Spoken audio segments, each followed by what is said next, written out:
Amendment 1.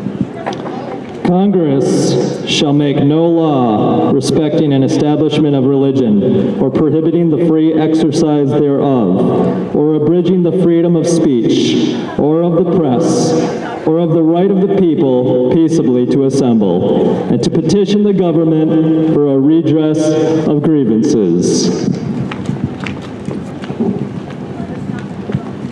That is the First Amendment of the U.S. Constitution. Basically saying that the government shall not restrict our ability to say and to think whatever we want. But all throughout the years, we've seen government restrict our freedoms. Abraham Lincoln jailed journalists. George W. Bush brought us the Patriot Act. Barack Obama brought us the Federal Grounds Improvement Act, which says it can be a felony to protest anywhere. He also brought us the National Defense Authorization Act, which states that any American can be locked up indefinitely without trial or charge. George W. Bush and Barack Obama were terrible when it came to our constitutional rights and our civil liberties. On a state level, we had Governor Scott Walker, who tried to make it illegal to sing in the state capitol. He arrested grandmothers and grandfathers for singing. Governor Tony Evers tried to make it illegal to hold a sign during his inauguration. Over the last 2 decades, we've seen as large companies like AT&T and Verizon have helped the government to spy on all of our data, record our phone calls, our emails, our text messages, everything being kept by the NSA. This is public knowledge. Edward Snowden helped expose this, but no one cares. Now we have the big tech companies censoring people. Google, Apple, Alphabet, Facebook, YouTube, Twitter, censoring conservatives, censoring libertarians, censoring anybody that they don't agree with, and censoring some people on the left as well. These gigantic tech companies are shaping our society. They're creating the public opinion. And this has brought us the woke, W-O-K-E, the people offended by everything.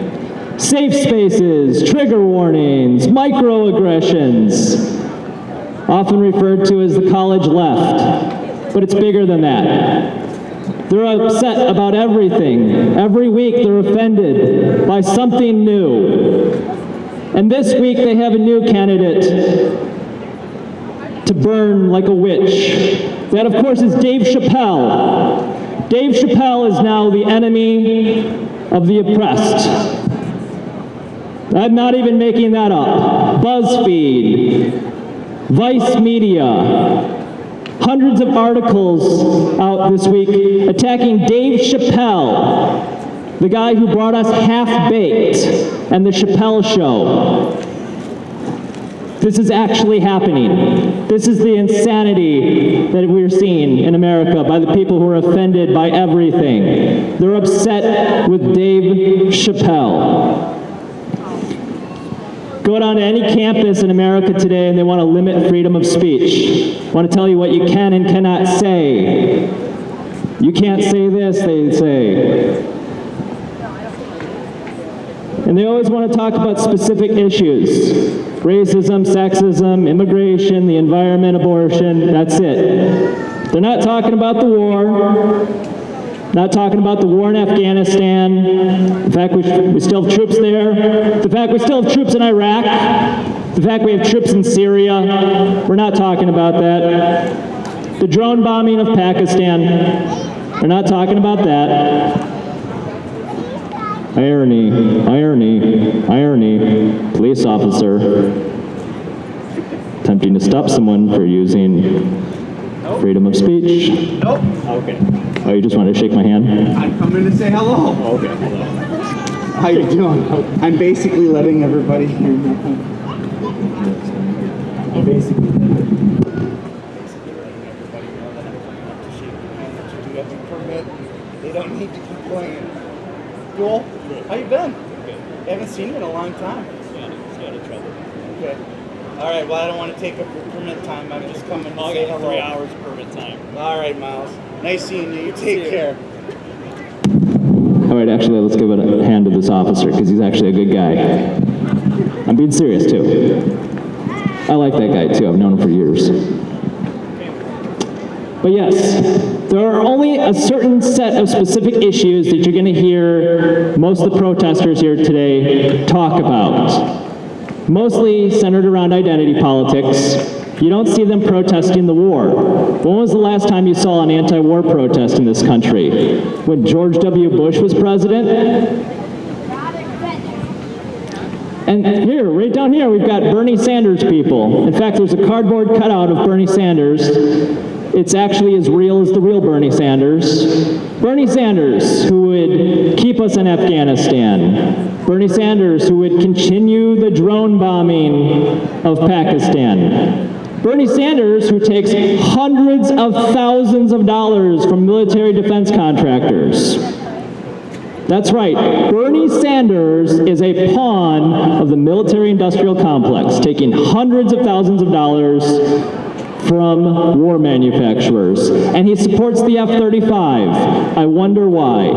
Bernie Sanders supports a $1 trillion war machine. But he'll promise you free stuff that he can't deliver. Free! Free stuff for all Americans. That's the Bernie Sanders motto. Free healthcare! Free education! Free! Free ponies for all Americans. How are you going to pay for this, Bernie Sanders? They don't have an answer for that. Are they going to get us out of all the wars? Maybe have the money to pay for this kind of stuff? No. Bernie Sanders is not pro-peace. He is not anti-war. He is not going to get us out of any major conflicts. He's not talking about all these endeavors we're in across the planet. Bernie Sanders supports the F-35 and takes money from the military.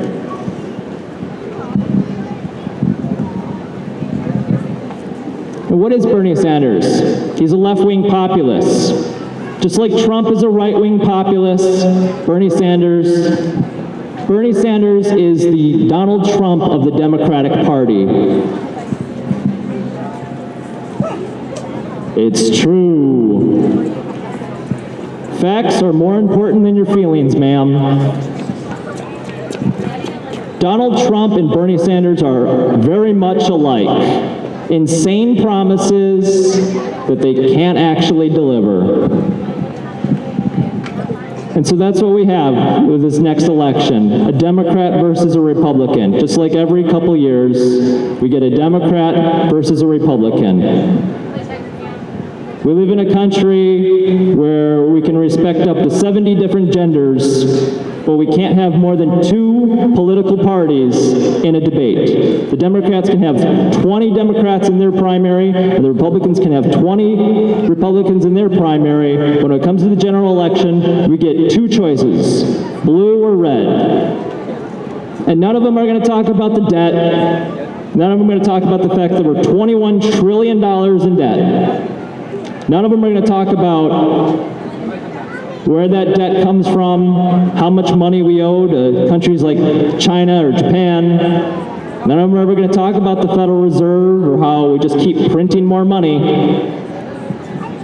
So if they're not going to let the third and fourth party candidates in the debate, I have a great suggestion. Vote for nobody. Yep, that's right. Vote for nobody, because nobody's going to bring the troops home. Nobody's going to end the war on drugs. No one's going to address our monetary system or how we print money out of nothing. No one's going to take this seriously. So please, vote for nobody. Thank you.